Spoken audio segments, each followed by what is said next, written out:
Mr. Speaker,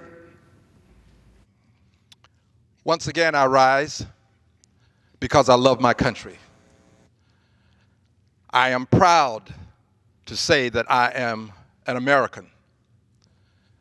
And Mr. Speaker, I rise today because I believe that when democracy is at risk and the republic is on the line, you have to take a stand. I rise today because to be silent could be concluded as being acquiescent. To be silent can be said to be complicit. To be silent, according to Dr. King, at some point can be said to be seen as betrayal. I rise because I love my country. And because I love my country, I will not allow myself to be driven by polls. I thank God that the great freedom fighters, the great wrong writers were not driven by polls. If Dr. King, Rosa Parks, the great freedom fighters had been driven by polls, I wouldn't be standing here today. They drove the polls. They didn't adjust to the polls. They had the polls, the people who gave their thoughts to adjust to righteousness. So I rise today to speak truth to power, not driven by polls, not driven by political expediency.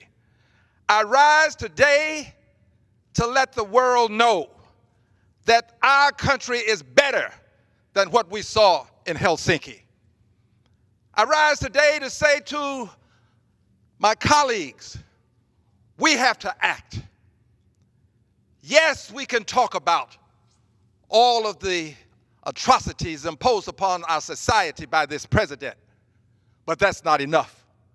At some point, we have to act, and more people are starting to say what that action is. More and more of the people who present the news and give commentary are starting to say what that action is. It's unfortunate that we haven't gotten to the point where we're going to act notwithstanding the polls. We're going to act notwithstanding political expediency.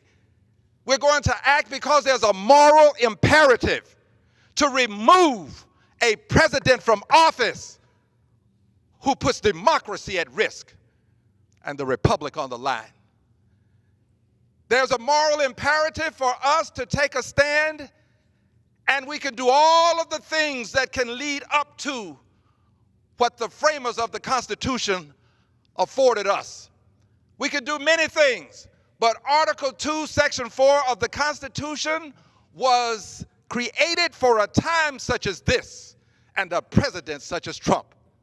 Mr. Speaker, there is a solution to a president who puts himself above his country. The framers of the Constitution knew that we would have this moment in time, and they gave us the solution. We but only have to have the courage, the intestinal fortitude to stand up for our country and impeach this president. The time has come. No more political expediency. No more driven by the polls. Stand for country on a moral imperative. I yield back the balance of my time. The gentleman yields back.